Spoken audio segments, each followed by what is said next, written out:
There's a strange truth most people don't want to accept. The loud ones aren't always the strongest, the ones who announce everything they do aren't always the ones who win, and the people who move quietly often end up further than anyone expected. If you've ever felt the urge to explain yourself, to prove your progress, to show the world that you're doing something with your life, pause for a moment. That urge is not ambition. It's insecurity dressed up as motivation. Real growth doesn't ask for applause, it asks for patience.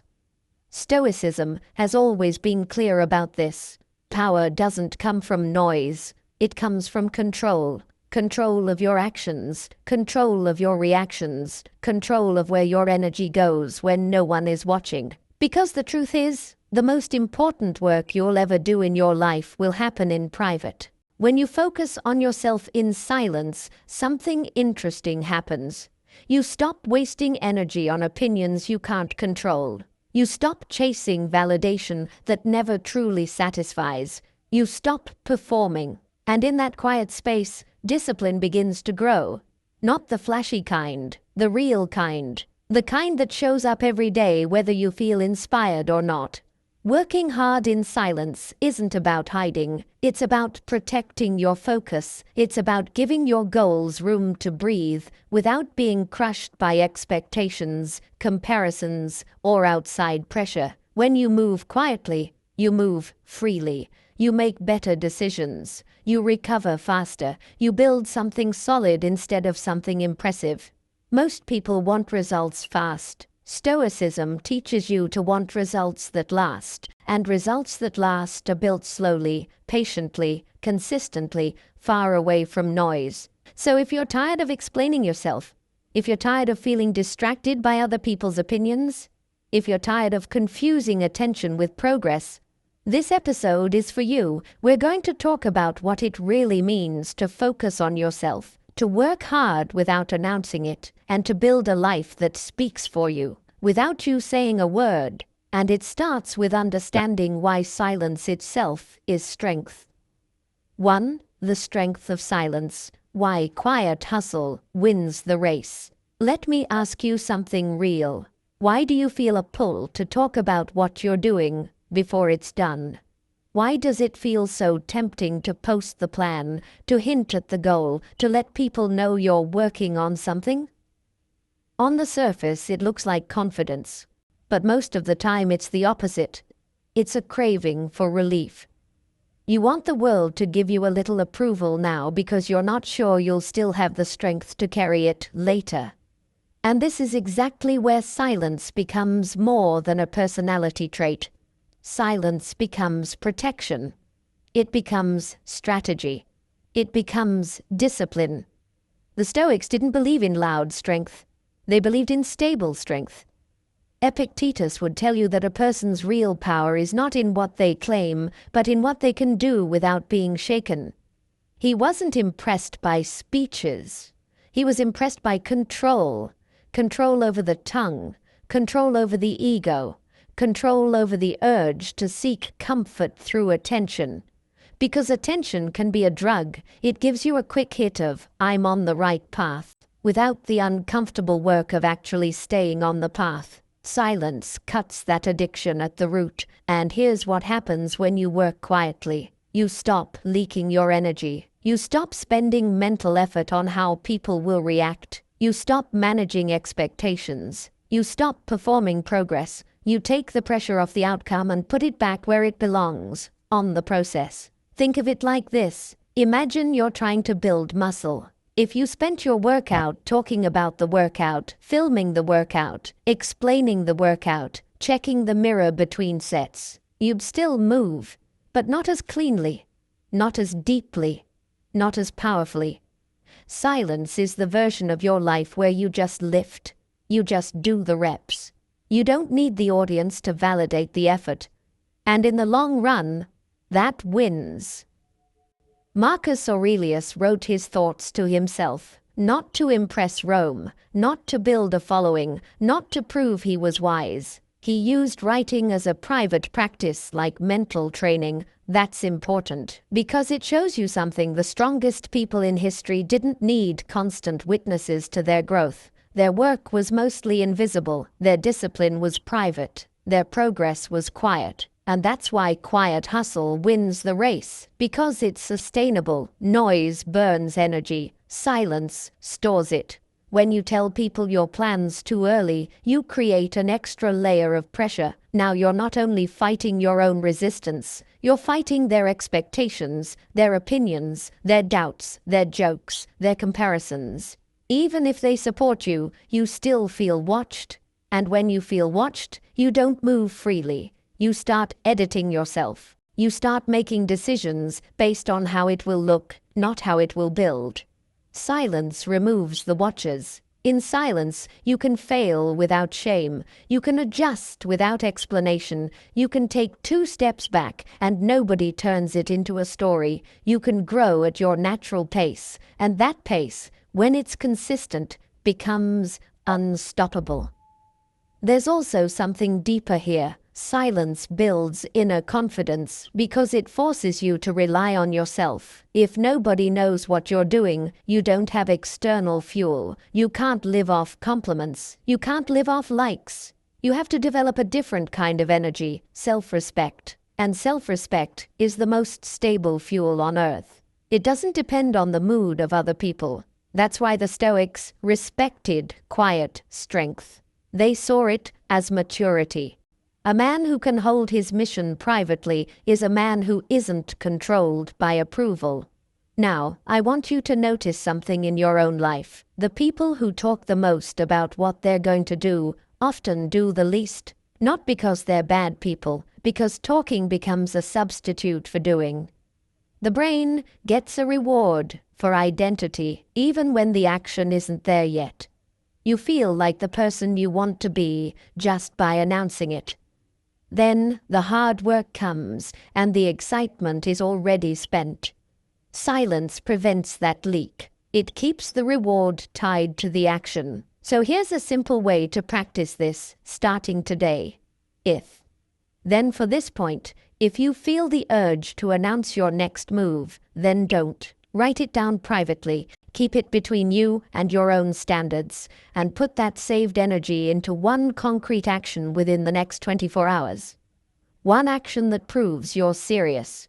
And here's the question I want you to sit with before we move on. What would change in your life if you stopped trying to be seen and started trying to be solid? 2. The discipline of private growth. Improve yourself, not your image. Have you noticed how easy it is to confuse progress with appearance? Like, you can look busy and still not be building anything real. You can sound wise and still avoid the work. You can post motivation and still feel lost when the phone goes quiet. And the scary part is, the world will often reward the image before it rewards the substance. People will clap for the announcement, for the aesthetic, for the identity, long before they clap for the results. Stoicism teaches you to be suspicious of that, not in a paranoid way, in a mature way, because the moment you start living for your image, you stop living for your character. You stop asking, am I actually getting better? And you start asking, do people think I'm getting better? And that shift is where a lot of men lose years. Private growth is discipline because it's not fueled by attention, it's fueled by standards. Epictetus had this hard clarity about it. You can't pretend your way into virtue. You can't talk your way into strength. You have to practice it, quietly, repeatedly, and the practice happens in the moments nobody sees. The moment you're tempted to lie and you don't. The moment you're tempted to react and you pause. The moment you want to quit and you still do the rep. The moment you're alone with your thoughts and you choose the healthier one, that's real improvement, and it's almost always invisible. But the modern world trains the opposite instinct. It trains you to broadcast. It trains you to curate. It trains you to turn your life into a presentation. And once your life becomes a presentation, you start making choices that protect the presentation. You avoid beginner moments because they look weak. You avoid failure because it looks embarrassing. You avoid long, quiet seasons because nobody can see them. And that kills mastery. Because mastery requires being willing to look unimpressive for a while. There's a reason the Stoics talked about fame like it was smoke. Marcus Aurelius would remind himself that applause is temporary and that the people cheering today will forget you tomorrow. Not because he hated people, but because he understood the nature of attention. It's unstable. If you build your identity on something unstable, you will feel unstable. So the discipline of private growth is a decision. I will become stronger, even if nobody notices yet. And that decision changes how you work. You stop choosing habits that make you look productive, and you start choosing habits that actually produce results. You stop focusing on what's impressive and start focusing on what's effective. Let me give you a simple example. 2 men want to get in shape. One man buys all the gear, posts the new routine, talks about the transformation. The other man doesn't say much. He sleeps earlier. He eats simpler. He lifts consistently. He walks daily. 3 months later, one man has content. The other man has a different body. That difference isn't genetics. It's discipline. And discipline isn't loud. Discipline is repetitive. It's almost boring. It's you doing the same right thing on days where it doesn't feel special. It's you choosing long-term respect over short-term hype.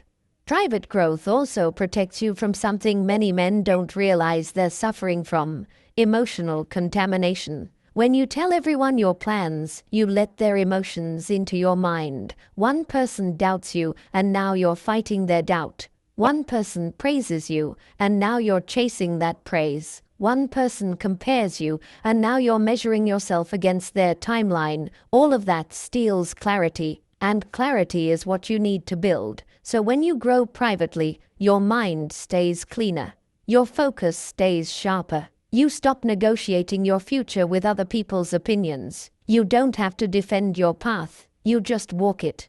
Now, I want to make this practical in a way you can actually apply today. Ask yourself, what am I doing mainly to be seen? And what am I doing to become better?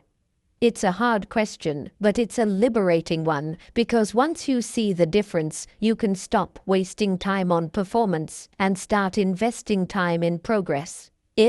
Then, for this point, if you catch yourself chasing the image, posting the plan, seeking validation, trying to look like the future you, then pause and do one private rep instead.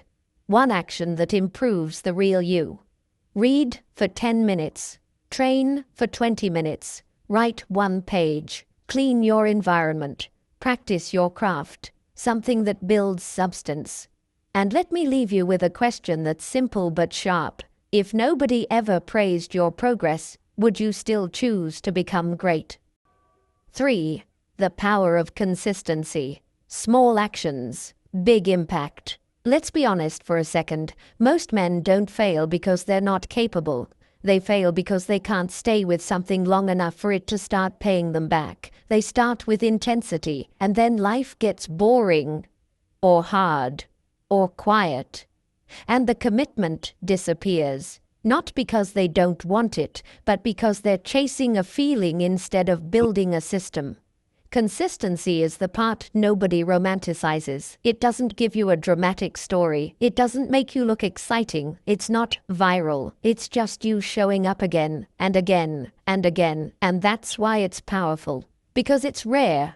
The Stoics would call this endurance, but not the loud kind. Not the kind that screams, "Look how tough I am." The calm kind. The kind that says, "This is my job today, whether I feel like it or not." Marcus Aurelius had an entire empire on his shoulders, yet he kept returning to the same grounded discipline: do what needs to be done, and stop begging life to feel easier before you act. That's what consistency is, acting without needing the perfect mood. And here's the secret most people don't notice until later. Small actions don't stay small. They compound, they stack, they build identity. And identity is what changes your life. Because when you do something once, it's an event. When you do it repeatedly, it becomes who you are. You don't become disciplined by having one disciplined day. You become disciplined when discipline becomes normal. You don't become confident by one brave moment. You become confident when bravery becomes your default response. You don't become focused by one productive night. You become focused when focus becomes routine. This is why consistency feels boring to the ego. The ego wants dramatic evidence. The ego wants overnight change. The ego wants a story it can tell. Consistency doesn't give you that. It gives you something better. Results that are undeniable. And working in silence makes consistency easier because silence removes the emotional distractions. No pressure to impress, no pressure to perform, no pressure to prove you're improving. You just do the reps, quietly. Think about how this works in real life. If you read 10 pages a day, it doesn't feel like much. But in a year, you've read a lot of books. Your thinking changes, your vocabulary changes. Your standards change. If you train your body for 20 minutes a day, it doesn't feel like much. But in a year, you're a different man physically. Your energy changes, your posture changes, your mood changes. If you practice a skill for 30 minutes a day, it doesn't feel like much. But in a year, you're valuable in a way most people can't copy. That's leverage. The impact is big because the action is repeated, not because the action is heroic. This is also why consistency is the cure for self-doubt. Self-doubt isn't always psychological. Sometimes it's just a lack of evidence. When you don't show up consistently, your mind has no proof you can trust yourself. So it becomes anxious, it becomes skeptical, it starts asking, are we really serious? But when you show up daily, even in small ways, you build trust with yourself. And self-trust is one of the deepest forms of confidence. The Stoics would say, keep your promises to yourself. Not because it's cute, because a man who breaks promises to himself becomes divided. He stops believing his own intentions. But a man who keeps small promises becomes whole. He becomes reliable. He becomes steady. And steady is hard to break. Now, let's talk about the real enemy of consistency. It's not laziness, it's the all-or-nothing mindset. Men quit because they miss one day, and they turn it into a story. I ruined it. I'm not that guy. That's ego. That's perfectionism. That's emotional thinking. Consistency isn't perfection. Consistency is returning. You miss a day? Fine. You return the next day. No drama. No shame. Just return. That return is the entire game. Then for this point, if you feel overwhelmed by the size of your goal, then shrink the action until it becomes impossible to avoid. Make it so small you can do it even on your worst day. 5 minutes, 10 minutes, 1 page, 1 set, 1 paragraph. Then do it daily. That daily repetition will quietly rebuild your life. And here's the question I want you to answer for yourself, honestly. What's one small habit you could do every day, without anyone knowing, that would make you unstoppable in 1 year? 4. Mastering emotional independence. Let go of validation. Let me put a mirror in front of you for a second. How many of your decisions are secretly negotiations with other people's approval? Not in an obvious way, not like you're begging, more subtle than that. You hesitate to start because you're afraid of looking foolish. You overthink what to say because you want to be understood. You push yourself too hard because you want people to notice. You get angry because you feel disrespected. You feel low because someone didn't respond the way you hoped. That's not weakness. That's being human. But if you never master it, it becomes a leash. And the Stoics were ruthless about one thing. Freedom starts when your emotions stop depending on other people's reactions. Emotional independence doesn't mean you don't care about anyone. It means your inner stability isn't for sale. It means you can love people, respect people, even listen to feedback, without handing them the keys to your mood. Because the truth is, validation is a hungry thing. It's never satisfied for long. Even when you get it, it fades fast. A compliment feels good for a minute, then your mind asks for another one. A like gives you a quick hit, then you need the next hit. Someone praises you, and then you start performing to keep that praise coming. It turns you into a worker for other people's emotions, and the price you pay is your peace. Epictetus would say something that cuts through all of this. If you allow what others think to control you, you've chosen slavery. Not because people are evil, but because you made their opinion the source of your stability. And any stability that comes from outside, you can be taken away tomorrow. So the work here is simple to explain, but not always easy to live. Build your own inner approval. That starts with one shift. Stop asking, do they like me? And start asking, do I respect myself in this moment? Because self-respect is not a vibe. It's a behavior. It's what you do when nobody is clapping. Here's what emotional dependence looks like in daily life. You say yes when you mean no because you don't want conflict. You explain yourself too much because you want to be understood. You share your plans early because you want encouragement. You react quickly because you want to defend your image. You chase people who give you mixed signals because you want to win their attention. Notice how all of that is outside your control. You're building your inner world on unstable ground, and then you wonder why you feel anxious. Emotional independence is you cutting that pattern. It's you learning to be steady even when you're misunderstood. It's you staying respectful even when you're provoked. It's you moving forward even when nobody is cheering. It's you being okay with being disliked for doing what's right. And that's where silence becomes a superpower again. When you work hard in silence, you stop living for the audience. You stop needing the scoreboard. You stop letting people's reactions decide whether you're doing well. You build a private relationship with your own standards. That's the strongest relationship you can have because it doesn't disappear when people leave. Marcus Aurelius had a line of thinking that keeps a man grounded. People will think what they think. You can't edit their minds. You can only edit your actions. So put your energy where it actually has power. And what he meant, again and again, is don't make your mind a public place. Keep it clean. Keep it steady. Don't let every opinion walk in and rearrange your furniture.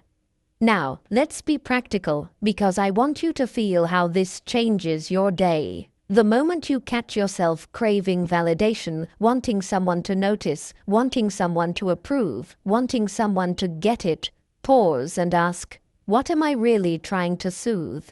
Sometimes the craving is not about them at all. It's about you. It's about uncertainty. It's about fear. It's about needing reassurance because you're not fully trusting your own path yet. So instead of chasing validation, you build evidence. Evidence is the cure. You want to feel confident? Do something hard and keep your word. You want to feel respected? Respect yourself first, in small choices. You want to feel secure? Build a skill that makes you valuable. You want to feel calm? Practice not reacting to bait. Over time, you stop needing external approval because you start carrying internal proof. Then for this point, if you feel your mood rise and fall based on how people respond to you, then pause and return to your control. Ask, what is one action I can take right now that I would respect myself for, even if nobody ever knows? Then do that action quietly. That's how you train emotional independence. And here's the question that tells you exactly where you are on this path. If nobody clapped for you for the next 6 months, would you still show up? 5. Let your results speak. The art of unspoken greatness. Have you ever met someone who didn't talk much, but you could feel the weight of them? Not because they were intimidating, not because they were trying to dominate the room, more like they had gravity, a calm certainty. They didn't need to sell you on who they were. You just sensed it.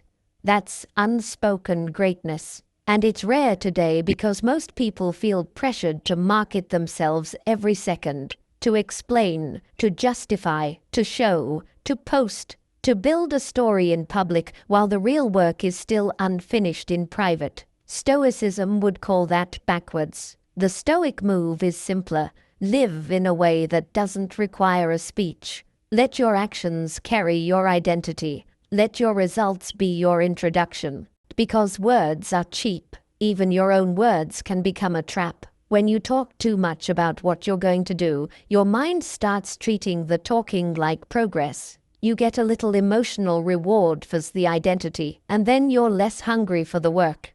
This is why some men stay stuck in potential. They keep narrating a future version of themselves instead of building it. Results don't need narration. Results don't need proof. They stand there quietly and force the world to adjust. Now, to be clear, let your results speak doesn't mean you never communicate. It means you stop using communication as a substitute for character. It means you stop trying to convince people you're strong and you just become strong. You stop trying to convince people you're disciplined and you just become disciplined. You stop trying to convince people you're valuable and you build value. That's where the art comes in, because it takes maturity to be misunderstood for a while. It takes patience to not correct every assumption people make about you. It takes control to not jump into every conversation that threatens your image. And this is one of the most stoic things you can practice, not defending yourself unnecessarily. Marcus Aurelius would remind himself that if you are doing the right thing, you don't need to argue about it. Time will reveal it. And if you're not doing the right thing, no speech will save you anyway. That is an uncomfortable truth. But it's also freeing. It means your energy belongs in action, not in endless explanation. A lot of men waste years trying to be seen as competent, seen as respectable, seen as successful. But being seen is not the same as being. You can be seen and still be empty. You can be praised and still be unstable. You can be admired and still be fragile. Unspoken greatness is different. It's rooted. It's quiet. It doesn't beg. And here's the hidden reason it's so powerful. When you let your results speak, you remove the emotional roller coaster of other people's reactions. You stop needing them to understand you today. You stop needing them to approve. You stop needing them to be fair. You keep building. That creates a kind of calm momentum most people don't have, because most people are constantly interrupted by their own need to be recognized. And in silence, you gain an advantage. You can grow without resistance. You can improve without being challenged by people who are uncomfortable with your change. You can make mistakes without an audience turning it into a label. You can adjust without announcing, "I'm adjusting." That freedom makes you faster. Now, I want to give you a real historical picture of this because it makes it concrete. Think of Miyamoto Musashi, 17th century Japan. No, not for speeches, but for mastery. He wasn't a man who built his name through explaining. He built it through skill under pressure. And when he wrote the Book of Five Rings, he wasn't selling motivation. He was describing reality. Results come from consistent practice, from calm observation, from training that happens when nobody is watching. One of the clearest lessons in that tradition is simple. Don't announce your moves. Execute them. Let the outcome speak. Whether you admire Musashi or not, the point is timeless. A man's real voice is his life. So what does the art of unspoken greatness look like tomorrow? It looks like reducing announcement and increasing execution. It looks like being less available for arguments and more available for practice. It looks like not trying to win social moments and instead winning the private moments that build your future. Then for this point, if you feel the urge to explain yourself, to defend your path, to show people you're improving, then pause and ask, would a result need to say this? Then go do one quiet rep. something measurable, something real, so you don't have to talk about who you are. You can just be it. And here's the question to hold as you move through your day. What part of your life would get stronger immediately if you stopped talking about it and started letting the results do the talking? 6. The hidden advantage. Why silent success is more powerful. There's a quiet advantage you only discover once you've been burned by noise a few times. It's the advantage of not being part of the conversation. Not because you're afraid, not because you're hiding, but because you've realized something most people miss. The loud path invites interference. The quiet path invites momentum. When you move silently, you don't trigger as much resistance. People don't project their insecurities onto you as quickly. They don't feel the need to compete with you. They don't start measuring themselves against you before you've even built anything. And if you've ever had a season where you announced a goal and suddenly felt a weird wave of pressure, doubt, or distraction, you already understand this. Noise doesn't just attract support. It attracts friction. Stoicism would say that friction is part of life, but unnecessary friction is self-inflicted. Epictetus had this clean idea. Focus on what is yours, your judgments, your choices, your actions. The moment you turn your growth into public theater, you start handing pieces of your mind to the crowd. Their reactions become weather you have to deal with. Even positive reactions can mess you up because now you're protecting an image. You're working to maintain a version of yourself instead of building the real thing. Silent success is more powerful because it keeps your energy intact. It keeps your attention from getting stolen by performance. And attention is the most expensive currency you have. Every time you check whether people noticed, every time you wonder what they think, every time you replay a comment in your head, you're spending attention on something that doesn't build your life. It feels small in the moment, but it adds up into years. There's also a deeper layer. Quiet success doesn't just protect your focus, it protects your psychology. When you're loud about your path, you start living in the future. You start acting like the finished version of you is already here, and now you feel pressure to keep up with your own announcement. But when you move quietly, you give yourself permission to be in the messy middle. You can learn without shame. You can adjust without having to explain the adjustment. You can change your mind without being accused of inconsistency. That freedom is not a luxury. It's a strategic advantage. Here's the real test, and I want you to feel it personally. How often do you delay your real work because you're managing how it will look? Not because you're fake, because you're human. But once you see it, you can't unsee it. A lot of men aren't tired from the work. They're tired from the emotional management around the work, how it's perceived, how it's judged, how it compares. That's why silent success hits harder. It arrives without warning. It's like training for months. And then one day someone sees you and they pause for a second. They can't explain it, but they feel it. Your posture changed. Your eyes look calmer. Your voice sounds steadier. You're not trying to convince anyone, and that's exactly why it convinces them. The proof is in the presence. Marcus Aurelius had a simple way of shrinking the need for external approval. He reminded himself how quickly everything passes. Praise, criticism, reputation, even the people doing the praising. The point isn't to be cynical. The point is to be free. When you truly absorb that, you stop chasing the temporary and you start building the lasting. You start valuing the kind of success that remains even when nobody's watching. Let me bring in a real example that shows this advantage in action. Think about Rosa Parks in Montgomery, Alabama, in the mid-1950s. People sometimes tell that story like it was a spontaneous moment. But the deeper truth is that she had years of quiet preparation behind her, community work, training, discipline, and a clear inner line she refused to cross. When the moment came, her power wasn't loud, it was steady. And that steadiness moved history. Quiet strength doesn't need constant announcing, it needs readiness. So here's a question to hold right in the middle of this point, because it exposes everything. If nobody could ever see your progress for the next 60 days, would your daily effort go up or go down?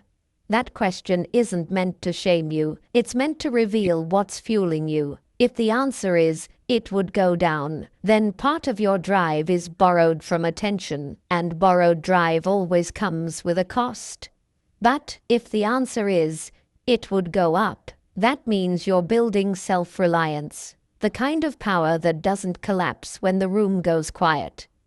This is also why silent success is harder to attack. People can argue with words. They can mock plans. They can doubt intentions, but they can't debate results. They can't negotiate with your discipline. They can't cancel your consistency. When your life becomes the evidence, the noise loses leverage. So make it practical, starting tonight and tomorrow. Then for this point, if you feel the urge to announce your next move, to hint at it, to seek a little external fuel, then keep it private and convert that urge into one measurable action within the next 24 hours. One workout, one focused work block, one page written, one skill rep. Let the action be the only announcement. Because the hidden advantage isn't secrecy for its own sake. It's purity of focus. It's forward motion without friction. It's building something so real that it speaks even when you say nothing. And when your success finally arrives, it won't need to shout. It will just stand there, quiet, heavy, undeniable. 7. The legacy of quiet mastery, success without seeking attention. Let me say something that sounds simple, but it hits hard once you really see it. A lot of people don't actually want success. They want attention that looks like success. They want the feeling of being noticed, of being admired, of being that guy. And because attention is quick, they chase it like it's the same thing as mastery. But mastery is slow. Mastery is private. Mastery doesn't care if anyone is clapping. Quiet mastery is what happens when you keep improving, even when the spotlight disappears. When you keep practicing the fundamentals after the excitement fades. When you care more about being solid than being celebrated. And that kind of success without seeking attention, creates a legacy that's heavier than trends. The Stoics would tell you that what's under your control is the only thing worth building your life around. Reputation is not fully under your control. Attention isn't under your control. Other people's interpretations definitely aren't under your control. But your craft is. Your habits are. Your character is. Your patience is. And the more you invest in what you control, the less you need what you can't control. This is where a lot of men get stuck. They make life a performance, and performance demands constant energy. You have to keep feeding the image. You have to keep posting, updating, explaining, and even if it works for a while, you become trapped in it. Because the moment you stop feeding the performance, you feel invisible, and invisibility feels like death to the ego. Quiet mastery is the opposite. Quiet mastery trains you to be okay with invisibility, not because you hate people, but because you refuse to let visibility be your emotional oxygen. There's a Japanese idea that fits here perfectly: the craftsman mindset, the man who sharpens his blade every day, not for applause, but because the blade should be sharp. That's it. No drama, no ego, just devotion to the craft. Miyamoto Musashi is a good example of this, not because he was perfect, but because he lived like a man who understood that skill is louder than speech. In 17th century Japan, he became known through real encounters, not through reputation games. And later, when he wrote the Book of Five Rings, he wasn't trying to sound wise. He was teaching a reality. Mastery is built through repeated training, calm observation, and the ability to remain centered when everything is on the line. That's quiet mastery, staying centered while others panic. Now here's the part that matters for your life, because you're not fighting duels, you're fighting distraction, insecurity, and inconsistency. Quiet mastery is you choosing to practice what most people skip. It's you becoming obsessed with the basics: sleep, training, focus, work blocks, learning, self-control, emotional discipline, repetition. Most people chase hacks. The quiet master builds foundations, and foundations don't look impressive while you're building them, but they hold everything. This is also why quiet mastery creates a different kind of confidence. When you have mastery, real mastery, you don't need to dominate conversations. You don't need to prove. You don't need to argue. You don't need to flex. You move with less noise because you're not trying to convince anyone. You already know what you can do, and that inner knowing is priceless. It's not arrogance, it's stability. There's a story I love because it shows how quiet mastery leaves a mark without chasing applause. Johann Sebastian Bach, in 18th century Germany, wasn't famous in the modern celebrity sense while he was alive. He was respected in certain circles, sure, but he wasn't chasing public attention the way modern culture pushes people to do. He was obsessed with craft. He wrote, refined, practiced, taught, produced. And after his death, the weight of his work became undeniable. His influence grew because mastery grows. It doesn't depend on the day's noise. That's what legacy is. It's what remains when the attention moves on. Now let's bring it back to you in a way that's uncomfortable but useful. The desire to be seen can make you cut corners. It can make you rush. It can make you choose the flashy option instead of the effective one. Quiet mastery corrects that because it gives you a deeper reward: becoming better. And becoming better is the only kind of success that can't be taken from you. So here's the real practice. Stop asking, how do I look? Start asking, how am I building? Stop asking, do they notice? Start asking, did I do the rep? Stop asking, is this impressive?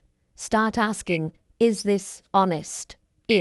Then for this point, if you catch yourself craving attention, then don't punish yourself for it. Just redirect it. Use that craving as a signal that you need a deeper win. Close the performance loop and open the practice loop. Do one quiet rep, something that builds mastery. 10 minutes of training, one focused work block, one page, one skill drill. Let the reward come from doing, not from being seen. And here's the question to carry with you. If the world stopped watching tomorrow, would you still become the man you respect? 8. The unshakable mindset. Becoming unstoppable through silent success. Let me ask you something that cuts straight to the core. When life hits you, when people misunderstand you, when progress feels slow, when you're tired, when you're alone with your doubts, what actually holds you up? Is it your motivation, or is it your mindset? Because motivation is unstable. It comes and goes like weather. But mindset, real mindset, is what stays when the weather changes. And the reason silent success makes you unshakable is simple. It forces you to build internal support instead of external support. It trains you to rely on what you control, not what you hope other people will give you. Stoicism is basically a training ground for this. The Stoics didn't teach confidence as a feeling. They taught confidence as a discipline. Epictetus would tell you that freedom is knowing exactly where your power begins and ends. Your choices, your actions, your judgments, and refusing to waste your life trying to control what was never yours. The unshakable mindset is built when you stop arguing with reality and start working with it. Most people don't break because life is too hard. They break because their mind is too reactive. They take everything personally. They turn every delay into a verdict. Every criticism becomes a wound. Every rejection becomes a story about their worth. And that story drains them more than the event itself. Silent success changes that because it teaches you emotional control through repetition. When you're working quietly, you get used to not being rewarded immediately. You get used to the invisible days. You get used to building without applause. And that does something powerful to your psychology. It removes your dependency on outcomes. It makes you process-focused. And a process-focused man is hard to stop because the process is always available. Even on a bad day, you can still do the rep. That's why quiet discipline is unstoppable. It doesn't need perfect conditions. It doesn't need the world to agree. It doesn't need to feel amazing. It just continues. Marcus Aurelius wrote about returning to the task like a man returning to duty, not like a victim, not like someone hoping the mood comes back. He would remind himself that he was built to act with reason, to do his work, to remain steady. And that steadiness wasn't a personality, it was a practice. You can build that same practice. And it starts by understanding one thing: an unshakable mindset is not a mind that never gets hit. It's a mind that recovers quickly. You'll still feel doubt, you'll still feel anger, you'll still feel fear, but you won't live inside them. You'll observe them, extract what's useful, and return to your mission. That return is everything. A lot of men get stuck because they treat emotions like commands. I feel tired, so I stop. I feel offended, so I react. I feel bored, so I escape. They don't realize they're training themselves to be controlled. And then they wonder why they can't stay consistent. Stoicism flips this. Emotions are signals, not orders. If you feel tired, you adjust your strategy, but you don't abandon your mission. If you feel offended, you check your ego, but you don't surrender your peace. If you feel bored, you refine your focus, but you don't run back to distraction. That's unshakable. Now, I want to connect this directly to silent success, because it's not just a vibe, it's a real advantage. Silent success removes the drama that makes people fragile. When you're loud, every setback becomes public. Every delay feels embarrassing. Every change of plan feels like a failure because people are watching. But when you're quiet, you can move like a strategist. You can test, adapt, rebuild, and nobody has access to your emotional process. That privacy creates resilience. It gives you space to be human without collapsing. And resilience is what makes you unstoppable. Let me give you a historical picture of this mindset. In the 19th century, Charles Darwin spent years, quiet years, working on the ideas that would later become On the Origin of Species. He didn't rush to announce it early. He observed, collected evidence, refined his thinking, stayed with it. And that's what most people don't understand. The work that changes the world often looks like silence for a long time. It looks like slow patience, deep focus, and stubborn consistency. That's what unshakable looks like when it's real. Now bring it down to your level, because your life needs the same structure. If you want an unshakable mindset, you need to practice two things daily: control and return. Control means you don't let your impulses run your mouth or your schedule. Return means no matter what happens, you come back to your standards. That's it. And the beautiful thing is, this makes you unstoppable without needing aggression. You don't have to be loud. You don't have to prove. You just keep showing up. That's terrifying to people who live off drama because you become unmovable.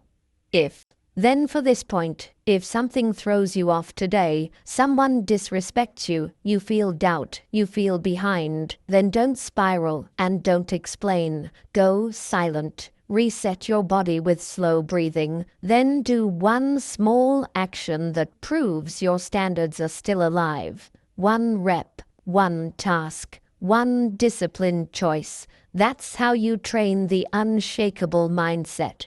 And here's the question to sit with tonight. What would happen to your life if nothing, no opinion, no delay, no mood, could stop you from doing the work quietly every day? 9. The power of patience. Trusting the process in silence. Let's talk about the hardest part of building a real life. Not the work, not the discipline, not even the setbacks. The hardest part is the quiet time between effort and reward. That space where you're doing everything right, and nothing is giving you proof yet. No applause, no obvious results, no big moment that says, yes, keep going. That space is where most men quit, not because they're weak, because waiting without reassurance feels like walking in the dark. Your mind starts negotiating. Maybe this isn't working. Maybe I'm wasting time. Maybe I'm not built for this. And the problem isn't the goal. The problem is impatience trying to protect you from uncertainty.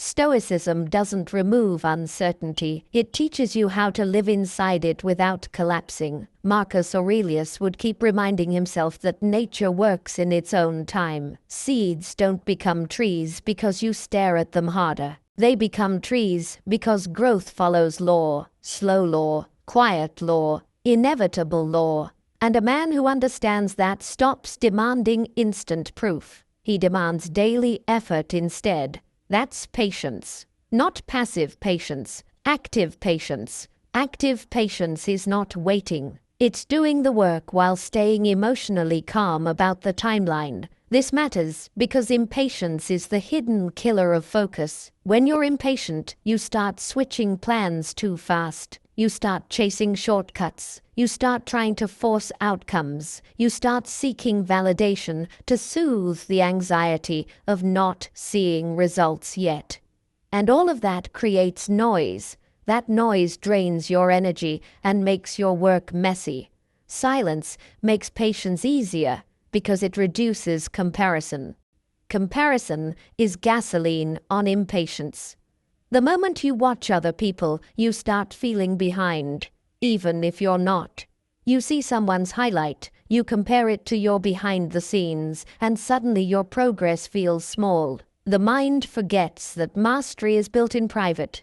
It forgets that everyone has a different timeline. It forgets that many fast wins are fragile wins. The Stoics would call comparison a trap because it places your peace in someone else's hands. Epictetus would say you're choosing to suffer if you're measuring your life by things you can't control. You can't control how quickly others grow. You can't control what they started with. You can't control what they hide. So why would you build your mood on that? Patience is you refusing that trap. It's you saying, my job is the process. And that's a powerful identity shift. Because when you become a process man, you're no longer easy to distract. You're not waiting for permission. You're not waiting for motivation. You're not waiting for results to make you feel real. The work itself becomes the proof. There's a story from history that shows this patience in its most raw form. Think of Ernest Shackleton and the Endurance expedition in the early 1900s, when his ship was trapped and crushed by Antarctic ice. He didn't have a clean plan. He didn't have a fast rescue. What he had was patience under pressure, daily discipline, emotional control, and the ability to keep moving forward without visible reward. Day after day, he kept his men focused on routine, small tasks, clear roles, steady morale. That's what patience looks like when it becomes survival. Not hoping for a miracle, but building stability inside uncertainty. Now, your life may not be Antarctica, but the psychology is the same. You're building something, and the ice is the delay. The cold is the uncertainty. The silence is the lack of feedback. And the question becomes, can you keep doing the right thing without needing the world to reassure you every day?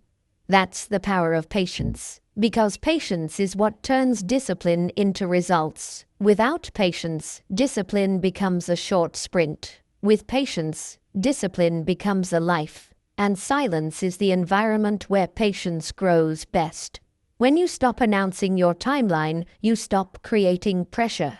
When you stop comparing your chapter 1 to someone else's chapter 20, you stop rushing. When you stop checking for validation every few hours, you stop interrupting your own growth. That creates deep momentum. Now let's make this practical in a way you can actually use tomorrow.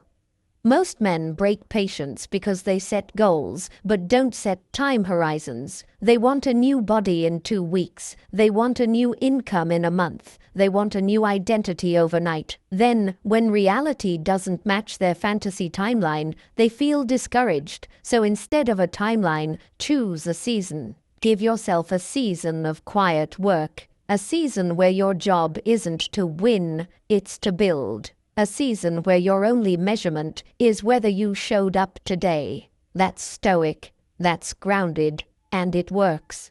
If then for this point, if you feel impatient, like you need proof right now, then don't chase proof. Return to the process. Choose one small measurable action and do it. Then end the day with the calm statement, I did my part.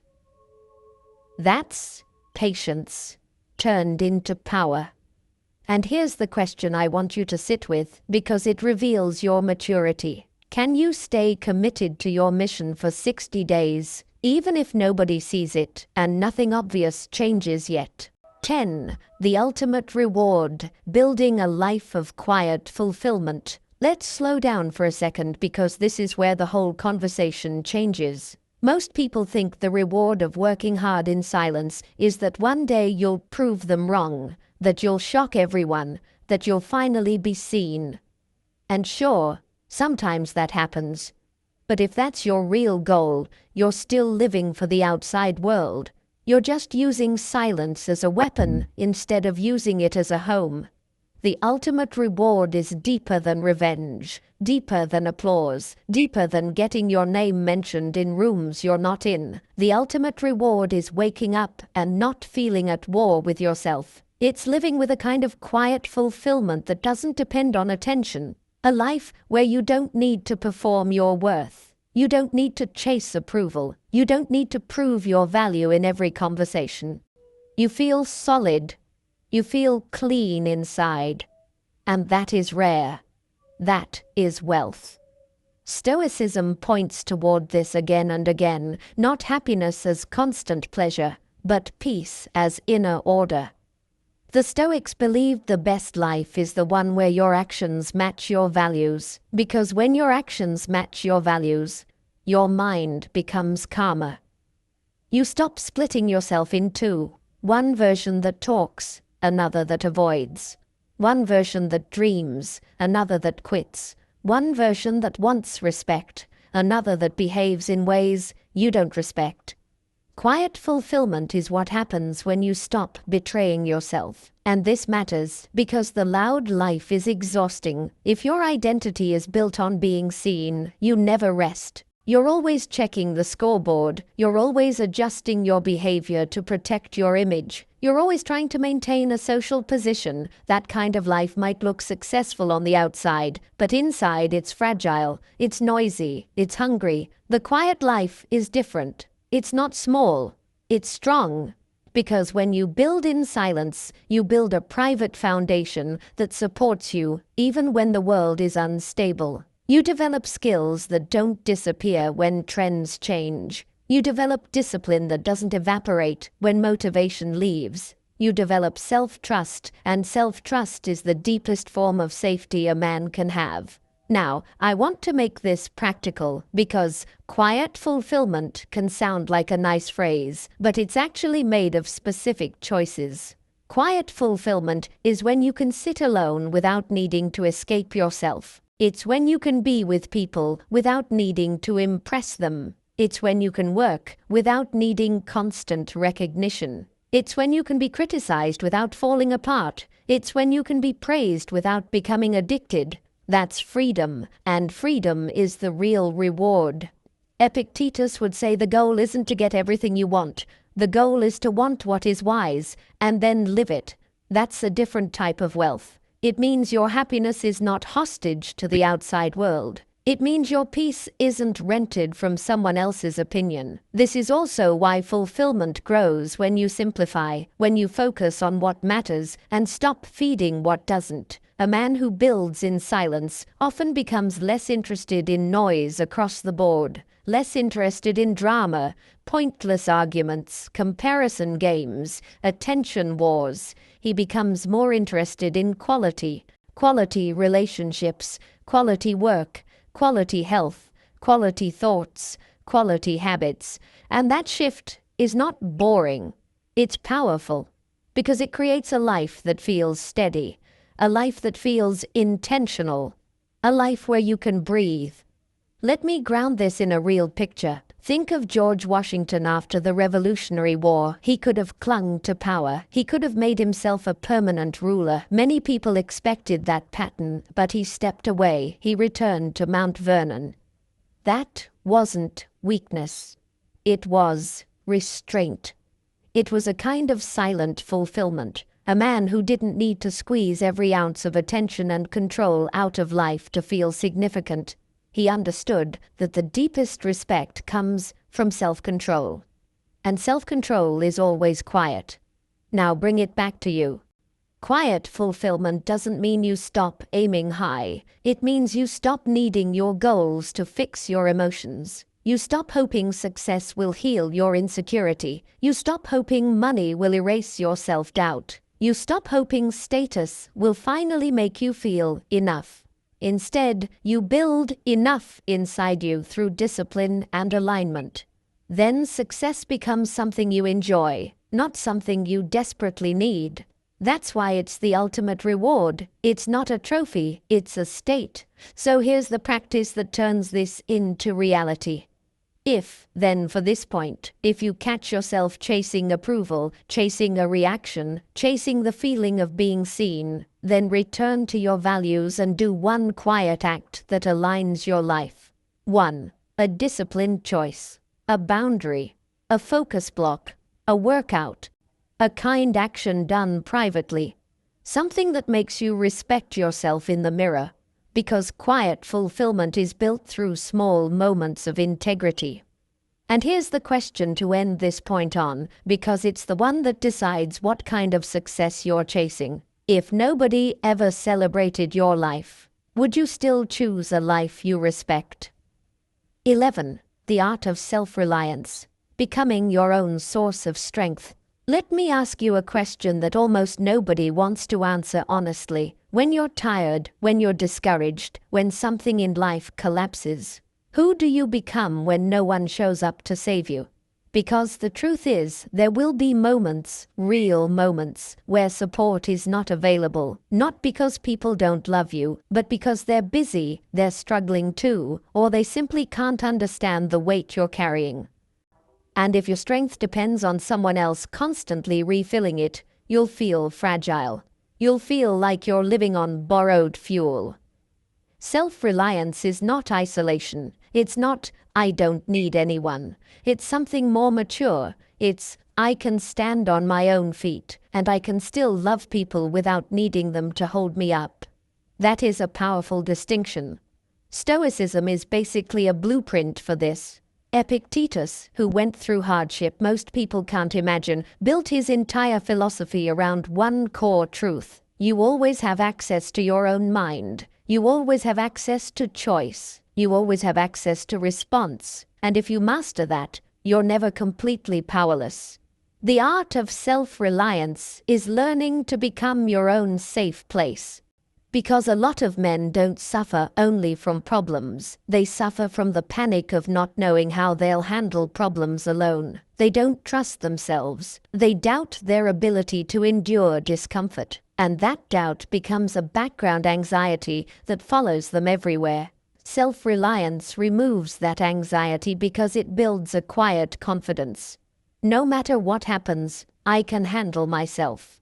Now, here's where silence and hard work tie in perfectly. When you work in silence, you stop outsourcing your stability. You stop depending on external praise to feel like you're moving. You stop needing someone to understand your vision for you to keep going. You build a private relationship with your own standards. You become the kind of man who can look at the day, look at the task and say, even if nobody cares today, I care. I'm doing it. That's self-reliance. And it doesn't happen through hype. It happens through small, repeated acts of keeping your word. A man becomes his own source of strength when he proves to himself, over and over, that his commitment isn't a mood, it's a decision. There's a story from American history that captures this kind of inner strength in a way that's both harsh and inspiring. Frederick Douglass, born into slavery in the early 19th century, taught himself to read in secret, against a system designed to keep him powerless. There was no applause for that, no supportive audience, no motivational speeches. Just a man building his mind in silence, rep by rep, word by word, until his inner world became too strong to be controlled from the outside. That's self-reliance in its pure form, building strength where nobody can take it from you. Now, you may not be facing something that extreme, but the principle is the same. You can train self-reliance in daily life by taking responsibility for your own energy, not in a harsh way, in a clean way. When you feel low, instead of waiting to be rescued by comfort, you learn to reset yourself. When you feel anxious, instead of running to distraction, you learn to ground your body and return to the next action. When you feel rejected, instead of begging for reassurance, you learn to give yourself respect through discipline. When you feel uncertain, instead of seeking someone's permission, you learn to take one step and create clarity through motion. This is why self-reliance and self-respect are linked. The more you rely on yourself, the more you respect yourself. The more you respect yourself, the less you tolerate living in ways that drain you. And this is also why it makes you calmer around people. You stop clinging. You stop chasing. You stop needing everyone to approve. You can enjoy relationships without turning them into emotional life support. That's freedom. Now let's make this usable immediately, because I want you to feel it, not just understand it. Pick one area of your life where you've been emotionally dependent, where you wait for encouragement, permission, or validation before you act. Then decide that today you'll become your own coach in that one area. Not with cheesy affirmations, with action. Then for this point, if you feel yourself waiting for someone to motivate you, then become your own source. Do a small hard thing immediately, one that you can't talk your way out of. A cold shower for 30 seconds. A walk when you don't feel like it. 10 minutes of focused work with your phone away. One workout set. One uncomfortable conversation you've been avoiding. The goal isn't suffering. The goal is proof. Proof that you can move without being carried. And here's the question I want you to sit with as the day ends. If you had to build your life with no applause and no rescue, would you finally discover how strong you actually are? 12. The power of inner focus. Directing your energy where it truly matters. Let me bring you into a scene you probably know too well. You sit down to do something important. Work, study, training, planning your next move, and within minutes your mind is somewhere else. You're thinking about what someone said. You're replaying an old mistake. You're wondering how you look from the outside. You're checking your phone for a second. You're comparing your pace to someone else's highlight reel. And suddenly, the hour is gone. Nothing attacked you physically, nothing dramatic happened, but your energy was taken. That's the real battle for most men. Not a lack of potential, a lack of inner focus. Stoicism treats focus like a form of respect. Respect for your time, respect for your mind, respect for the fact that your life is literally made out of what you pay attention to. Marcus Aurelius would return to this idea over and over. You become like what you dwell on. If your attention is scattered, your life feels scattered. If your attention is steady, your life starts to feel steady. So, inner focus is not a productivity trick. It's a way of living. And working hard in silence makes it easier because it reduces the number of voices in your head. When you're not trying to impress anyone, you don't need to monitor how you're perceived. When you're not announcing your plans, you don't need to keep checking for reactions. When you're not arguing with people, you don't carry arguments into bed with you. Silence simplifies your inner world, and a simpler inner world is easier to focus. Here's the uncomfortable truth. Your attention is either building your future or feeding your anxiety. There's no neutral. When you direct your energy toward what truly matters, your health, your craft, your character, your relationships, your mission, you start feeling power again. Not loud power, quiet control, because your days stop slipping through your fingers. Epictetus would say that you don't control what happens, but you control what you do with what happens. Inner focus is exactly that. It's you choosing where your mind goes, not letting it be dragged around by every mood, every headline, every opinion, every memory. And I want to make this practical with something simple. Most men think they have a time problem. They don't. They have an attention problem. You don't need more hours. You need fewer leaks. Leaks look like doom scrolling. They look like random conversations that drain you. They look like carrying imaginary arguments in your head. They look like checking for validation. They look like thinking about what you should have said last week. Each leak feels small, but it adds up into a life that feels exhausted and unfocused. Now, I'm going to connect this to a real example that makes inner focus feel less abstract. In the late 19th century, Nikola Tesla was known for his intense ability to concentrate, sometimes for long hours, on visualizing inventions in detail before building them. Whether you admire his life choices or not, his mental discipline is a clear picture of what focus can do. A man with focused attention can create outcomes that scattered people call luck, because focus multiplies effort. And you don't need Tesla-level genius to benefit from the same principle. You just need to aim your mind like a beam instead of letting it spread like fog.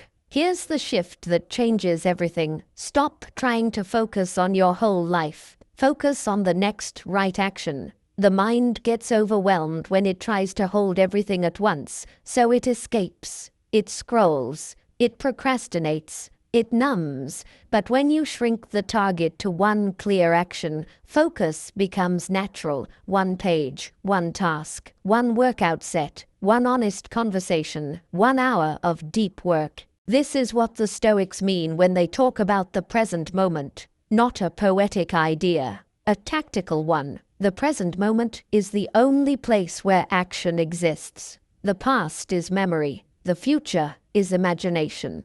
The present is where you can actually build. And the more you practice returning to the present, the more unstoppable you become. Not because you're perfect, but because you're consistent. Now let's train it in a way that fits your life tomorrow, Then, for this point, if you feel your mind scatter, then don't fight it with anger. Don't shame yourself. Just redirect your attention with a physical anchor. Breathe slowly and count 5 breaths. Put your feet on the ground. Then choose one task and commit to 10 minutes of clean effort with your phone out of reach. 10 minutes. That's it. 10 minutes done daily becomes a different life. And here's the question I want you to sit with, because it reveals what you truly value. If your life is made of what you pay attention to, what are you building right now with your attention without even realizing it? 13. The resilience of the silent achiever, thriving in the face of adversity. Let's be real. If life only rewarded effort when things were easy, everybody would win. The real test isn't whether you can work when you feel strong. The test is whether you can stay steady when something hits you. Stress, loss, rejection, embarrassment, betrayal, failure. Something that shakes your routine and tries to pull you back into chaos.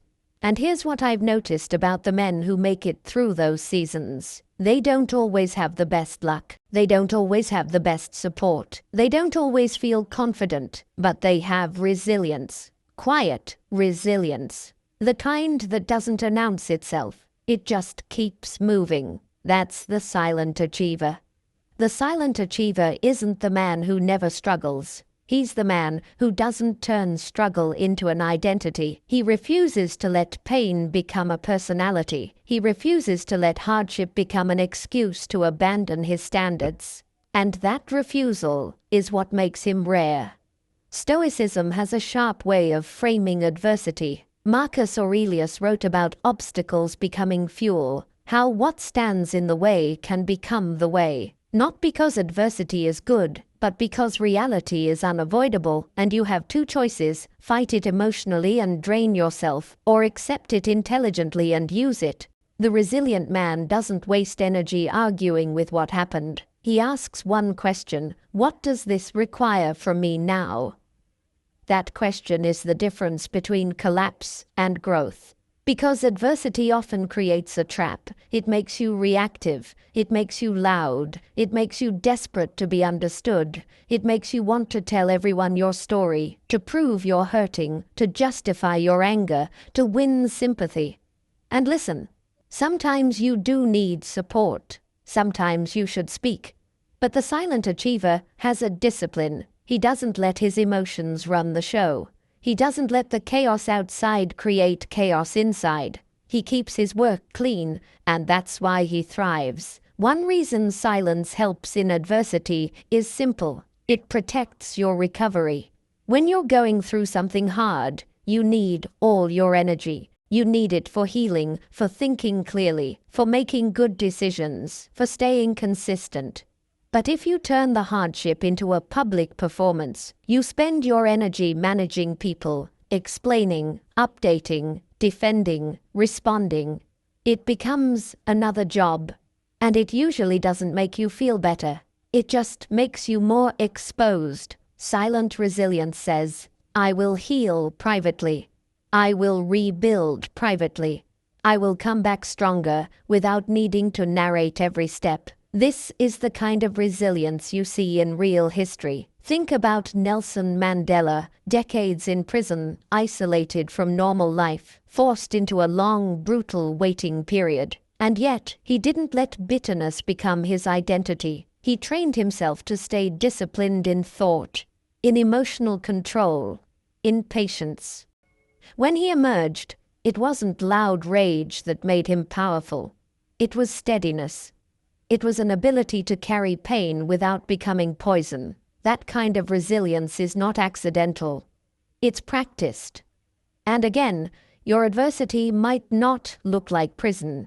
It might look like losing your job, a breakup, a health scare, a period of depression, a setback that messes with your confidence. But the principle is the same. The resilient man keeps one part of his life stable no matter what. The part he can control, and that stable part becomes a lifeline. Sometimes that lifeline is training. You don't feel okay, but you still take the walk. Sometimes it's work. You're stressed, but you still do the next task. Sometimes it's discipline with your mouth. You're angry, but you don't lash out. Sometimes it's sleep. The world is chaotic, but you protect your recovery. These small acts look unimpressive, but they are the backbone of resilience. They tell your nervous system, we're still safe, we're still in control, we're still moving. And over time, that builds a deep psychological strength. You stop fearing adversity as much because you've proven you can survive it without losing yourself. That's the real win, not avoiding pain, but staying you inside pain. Now, I want to give you a practical way to live this without turning it into a motivational poster. Then, for this point, if life knocks you off your routine, then don't try to rebuild your entire life overnight. Choose one non-negotiable anchor and protect it. 1.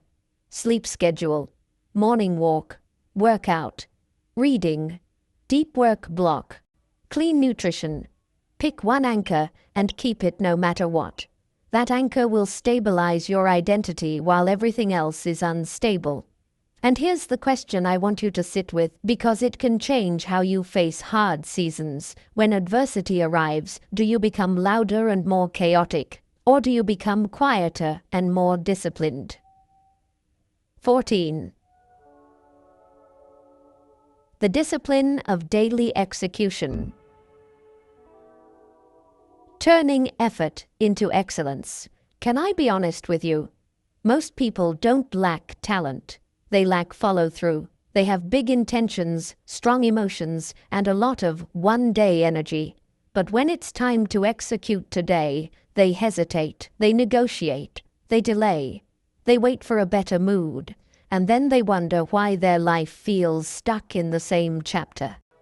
Daily execution is what separates the man who dreams from the man who becomes, and the reason it fits perfectly with working in silence is that execution doesn't need witnesses. It needs repetition. It needs standards. It needs you showing up even when nobody is there to praise the effort. Stoicism treats execution like duty, not duty as a heavy burden, but duty as clarity. Marcus Aurelius would ask himself basically, what is my role right now? And then he'd do it. He didn't romanticize it. He didn't wait for inspiration. He returned to action because action was the only place his values could exist. That's a lesson a lot of men forget. Your values are not what you believe. Your values are what you do. So daily execution is you turning your identity into behavior. It's you making your character visible through action, not through speeches. Now, excellence is just execution done with care over time. It's not a sudden upgrade. It's not a personality trait. It's a habit.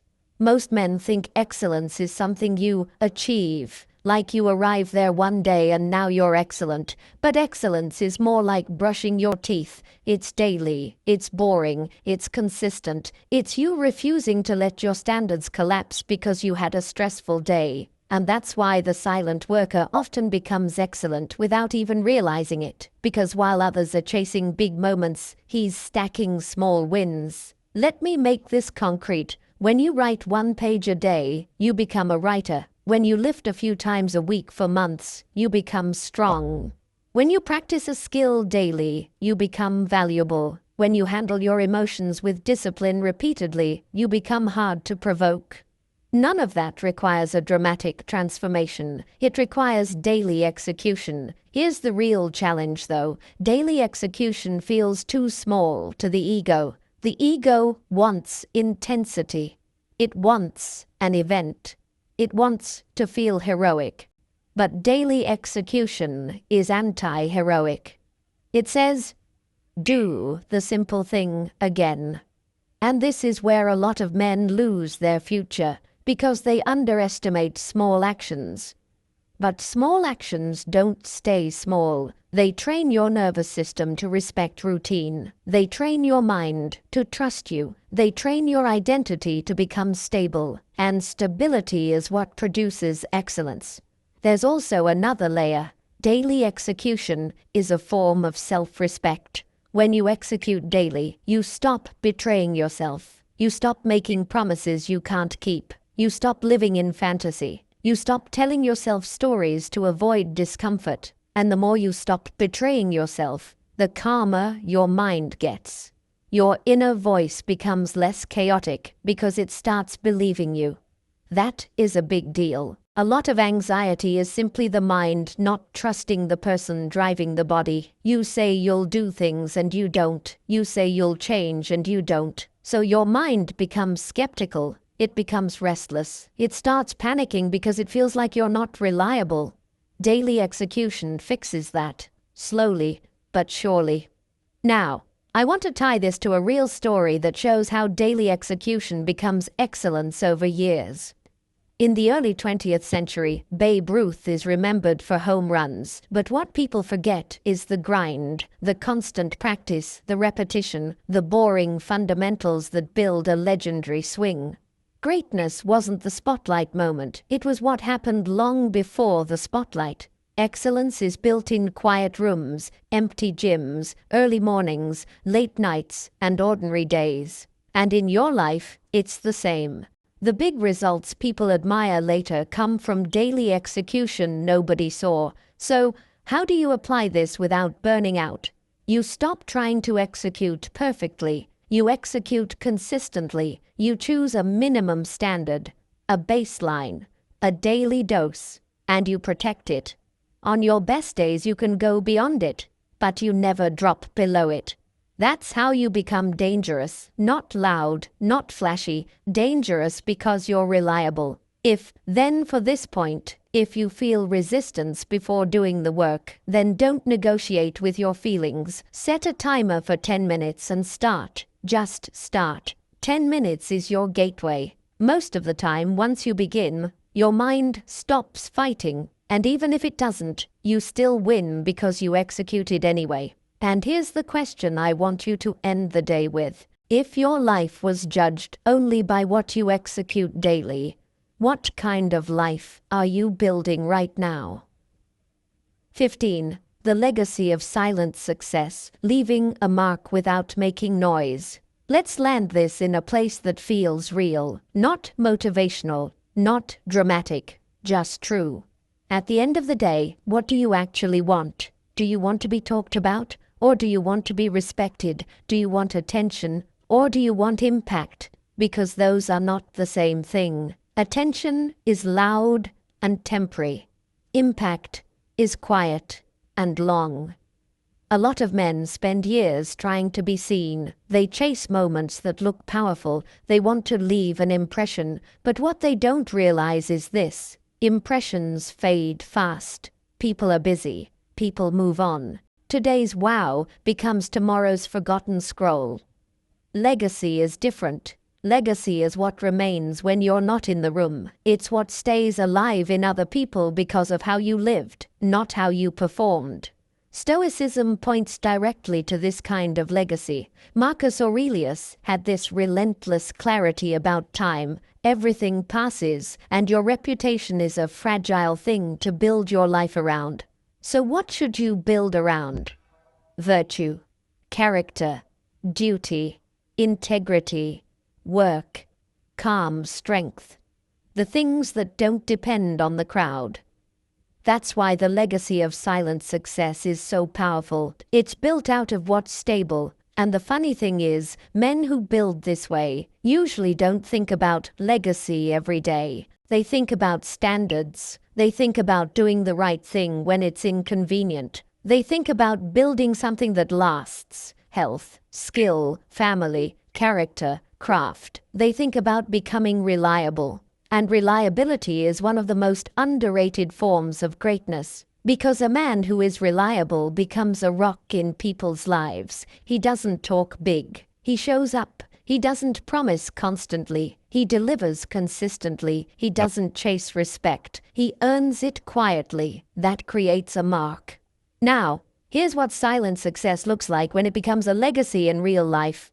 It looks like your son copying your discipline without you ever lecturing him. It looks like people trusting you because you don't betray your word. It looks like your relationships becoming calmer because you're not reactive. It looks like your work being high quality because you didn't rush it for applause. It looks like your name being associated with strength, not drama. That's leaving a mark without making noise. And I want you to notice how different that is from what the world sells you. The world sells you visibility. It sells you personal branding. It sells you the idea that if you're not being noticed, you're losing. Stoicism would say the opposite. If you're chasing being noticed, you're being controlled. Controlled by other people's attention, other people's moods, other people's standards, other people's definitions of success. Silent success is you refusing that control. It's you choosing to be the author of your own life, not a performer in somebody else's theater. Now let me give you a real historical picture of this kind of legacy. Quiet, but lasting. Harriet Tubman didn't build a legacy with speeches. She built it with action. She moved in silence, literally, through danger, through uncertainty, returning again and again to lead people to freedom through the Underground Railroad in the mid-19th century. That wasn't a performance. That was courage made practical. And because it was practical, it lasted. It became a mark in history. You don't need to be Tubman to understand the lesson. Legacy comes from repeated acts of courage and integrity, not from noise. In your world, your version might be quieter. It might be you rebuilding your health after years of neglect. It might be you becoming a disciplined father. It might be you mastering a skill that changes your financial future. It might be you breaking a family pattern of anger and chaos. It might be you learning to be calm under pressure so your home becomes peaceful. Those are silent victories, and they matter more than applause. Now, this is where I want to challenge you gently but clearly. If you want a legacy of silent success, you have to stop living for the short-term hit. You have to stop trading your future for instant comfort. You have to stop making decisions based on what feels good today and start making decisions based on what you will respect 10 years from now. That's the Stoic lens, future respect. And when you live that way, you start building a life that feels quiet, strong, and fulfilled. Then for this final point, if you feel the urge to chase attention, then ask yourself one question. Will this matter in 5 years? If the answer is no, return to your standards. Do one action that builds your legacy. Train your body, sharpen your mind, build your craft, protect your family, keep your word, master your emotions. One quiet act every day. And here's the last question I want to leave you with, because it's the kind of question that can change a man's whole direction. When people think of you years from now, will they remember your noise? Or will they remember your strength? If you really sit with everything we talked about, you start to see the pattern. Silence isn't just not talking. Silence is a decision to stop leaking your life. It's a decision to stop spending your best energy on proving, explaining, performing, or reacting. And the moment you stop leaking, you start building. Because focusing on yourself is not selfish when it's done with character. It's responsibility. It's you choosing to become stable so your life becomes stable. It's you choosing to be disciplined so your future has something solid to stand on. And working hard in silence is the cleanest way to do it, because it removes the noise that turns simple effort into drama. I want you to remember this. The strongest men are not always the loudest men. The strongest men are often the ones who can stay consistent without applause, stay calm without validation, and keep executing even when nobody understands what they're building yet. That's not a personality type. That's a trained mindset. So here's what I want you to do after this ends. Not tomorrow, not one day, but soon. Choose one thing you've been talking about more than you've been doing. One. Then go quiet about it. Don't announce it. Don't hint at it. Don't seek approval for it. Just build it. Put a simple daily standard on it. A minimum you can keep even on a bad day, and protect it like it's your future. Because it is. And when doubts show up, and they will, don't argue with them. Don't explain. Don't spiral. Return to the rep. Return to the standard. Return to the next right action. That's what makes a man unshakable. 1% today. Pick one quiet action you'll repeat daily for the next 7 days. One small rep that builds your body, your mind, or your craft. And do it without telling anyone. Because when you finally look back, the real flex won't be what you said. It'll be what you became. In the silence.